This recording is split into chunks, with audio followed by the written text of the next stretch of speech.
જીવે મેં તો હમણાં જોયો તું અહીંથી હમણાં સ્કૂટર લઈને નીકળો બરાબર કેટલું ફાસ હાંકેસ તું અને બુદ્ધિ પહોંચવી જોઈએ ભલા માણસ ધીમે હાંકે તો નતર ન ખબર થોડાક વર્ષ પછી કેળુના દુખાવા થાય છે ભાઈ બધી રીતે નુકસાન હે ફાસ હાંકવાનું બંધ કર તું અને એટલે ખબર પડવી જોઈએ ભૂંડા તને નુકસાન થાય ને બીજાને નુકસાન થાય આમાં કાલે લાગુ લગનમાં ગયો ને ત્યાં એને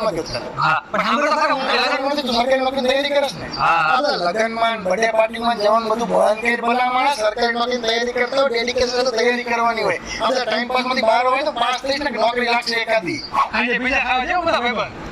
બીજા ગુંડા આચાર પૂછા તમને એટલી ટેવ પડી હાલતા તમે કહી લો કે બહાર ગામ ગયા હોય તો ઠીક છે ઘરે હોય તો ઘરનું ખવાય આમાં શરીર તમારું વધતું જાય નળિયું બ્લોક થાય ને બધું કેટલા નુકસાન છે ભાઈ ઘરનું ખાવું તો પેટમાં ગંડાઈ જાય ભાઈ ઘરે બધા ઘરનું જ ખવાય બહાર ગયા હોય ઠીક છે અમે એટલે હજી હું તો